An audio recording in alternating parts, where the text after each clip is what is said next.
Our next guest. First of all, I should say the 9th District of Pennsylvania covers like Bradford to Berks, Lebanon to Northumberland, 8 other counties in between, 8 or 9 other counties in between, 8 or 9 large counties in Pennsylvania, by the way, all different, all historic, and they're all represented with a very confident, well-read man who understands the coal region and beyond. First of all, he's a good friend of the R.J. Harris Breakfast Show, so I am honored to introduce United States Congressman Dan Meuser.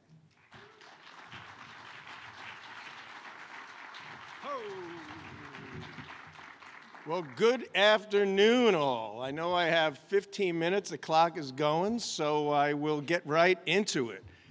Very happy to be here today with the Pennsylvania Leadership Conference. I'd like to, like you, thank Lohman Henry and the Pennsylvania Leadership Council for holding this annual event. This one's going to be, I think, the best ever. Pennsylvania Leadership Conference was recently described by the Philadelphia Inquirer as the anti-left Nirvana. So I knew this was definitely my kind of group, and that was one of the reasons I'm here tonight. And, you know, as this is a leadership conference, we're going to talk about leadership. My last 4 years in Congress have shown me many things, but perhaps above all else, and believe me, I've seen a lot, is the fact that the United States must lead. Ronald Reagan put it this way: U.S. leadership is essential to the well-being and security of our nation and our allies. I served on the Foreign Affairs Committee last term and met with many ambassadors, foreign ministers, prime ministers, and virtually all of them, from the Dominican Republic to Moldova to the Ukraine to Taiwan to Romania to the Czech Republic and many in between. There was a very consistent message. They emphasized to me the importance of American leadership, and in fact, they told me what team they wanted to be on, and it's Team USA. And it's absolutely.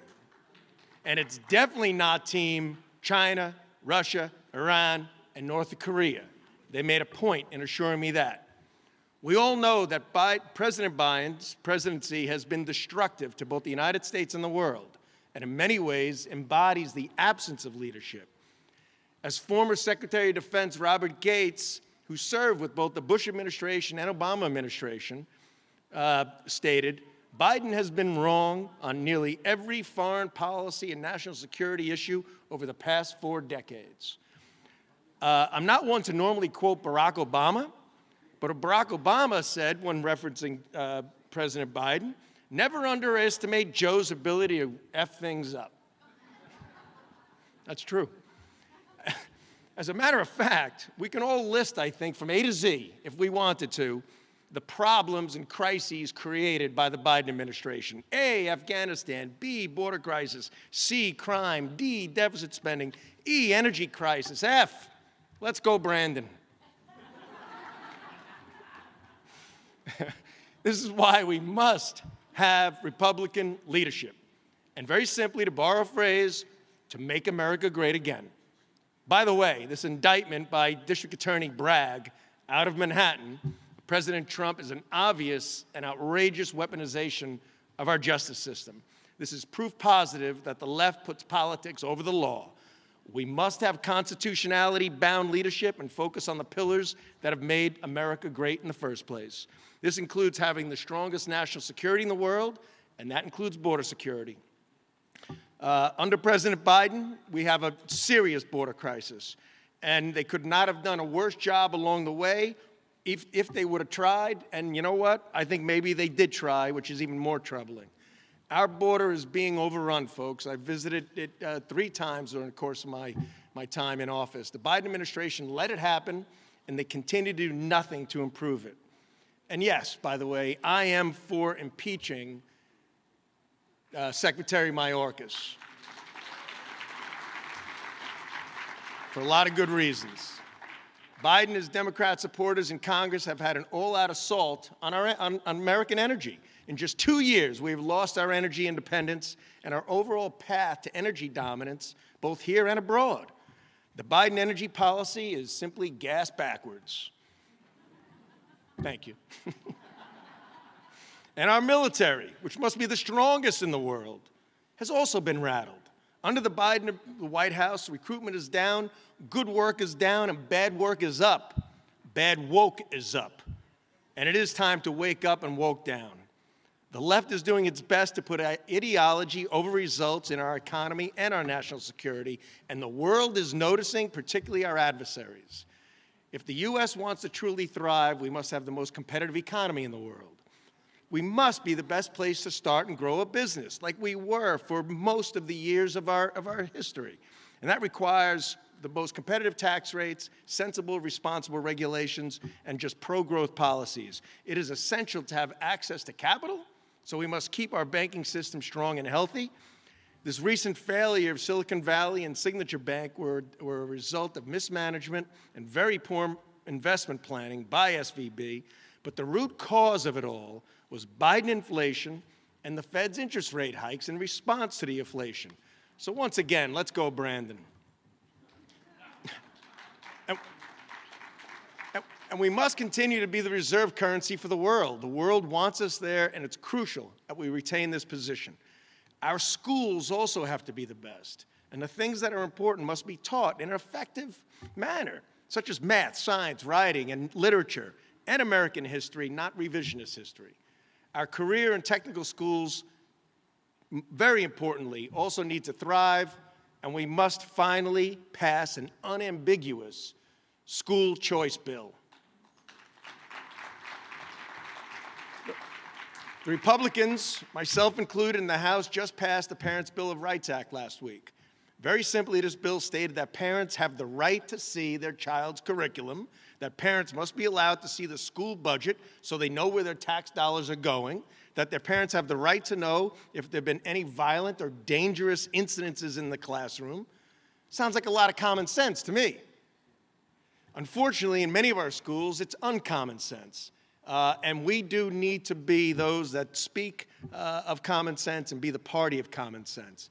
And these are common sense principles. It's actually a shame such a bill like this even needed to pass the House or be brought up on the floor. But we did pass with the Republican majority, and not a single Democrat, by the way, voted for the Parents' Rights Bill. Not one. We also must have freedom of the press and no censorship.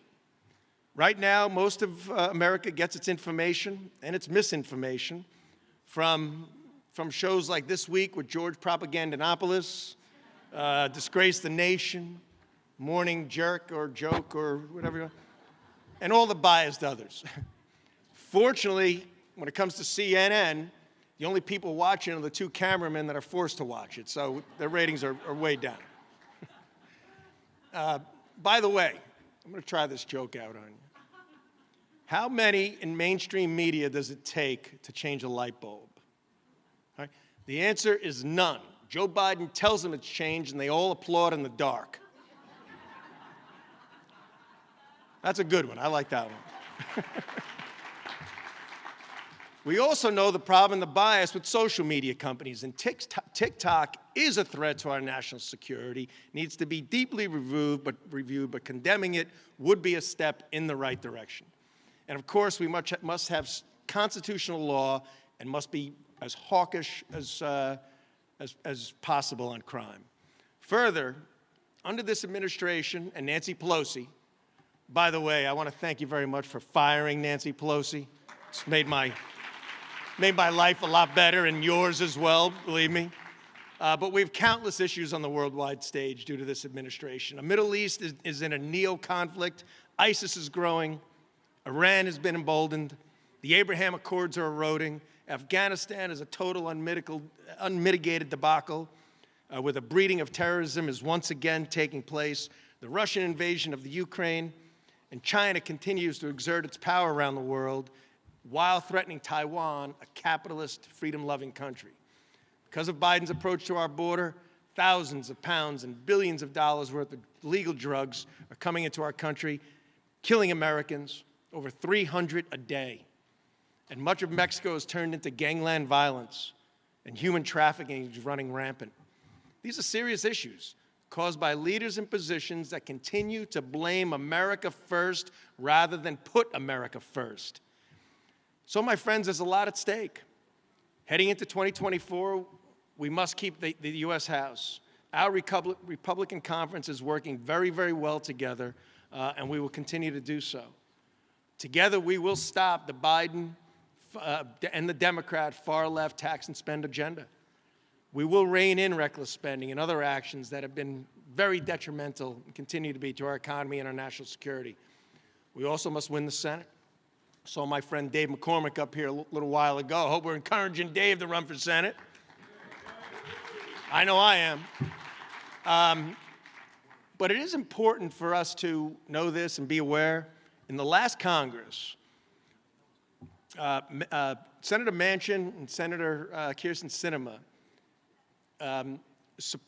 they did not support Chuck Schumer's attempt to break up and throw out the filibuster.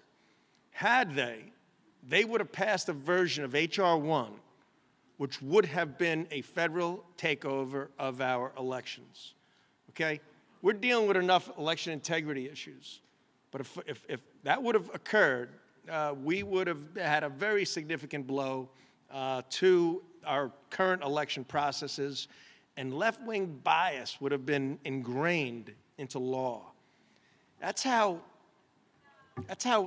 much all of us matter here, and that's how really fragile our freedoms can be. Just one leftist bill away from such terrible legislation. So that's how important it is, all of us working together. And of course, we need to win the White House. So what do? We need to come together as Republicans, as conservatives, as patriots, to focus on the everyday issues that Americans care about and what should be a limited scope of government. We must focus on national security, the economy, inflation, pro-growth regulatory environment, infrastructure, core function of government, our education system, and of course, our constitutional freedoms. We must also hold the Biden administration accountable for its failures and misdeeds, and we're going to. We will investigate what happened in Afghanistan. We will investigate the weaponization of our justice system. We will and are investigating what went on with Hunter Biden and the big guy.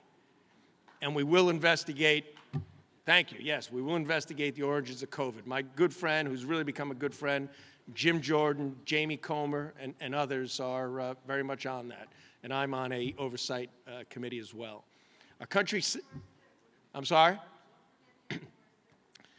The J6ers, January 6th, the falsehoods that were portrayed, the scenes that they put out, I understand. We need to provide the truth, and we're going to do our best. So all we want is the truth. All right? Not one side, not the other, the truth. Our country's citizens demand accountability, and once again, they're going to get it. They're going to get it from this Congress. Everybody here, all of us, I think in the United States, we must always stand for free market capitalism over big government socialism. Freedom over tyranny. We must stick together as Republicans because my colleagues on the other end of the aisle certainly don't all see it that way. The vast majority, sadly, do not. We must stick together as Americans. Last but very important, we must protect the sanctity of the vote. We need to begin planning for next election day now. Right? And this is just 24, not to mention just the one we have coming up in less than 60 days. Our planning today will determine whether or not we are victorious tomorrow. That's just how things work. And I'm positive nobody here wants their vote to be suppressed or throw away their vote to be just cast away. We do need to maximize mail-in ballots to our advantage and focus on winning. And I will tell you this, and to our state party, I, for one, will volunteer to be on a planning committee to maximize and protect the vote. And again, that needs to start today. We must always support the most conservative candidates that can win. The most conservative candidate that can win. And our friend Loman Henry reminded me, that's a quote from William Buckley, which I believe in. Because, ladies and gentlemen, if you don't win, you can't govern, and you can't lead.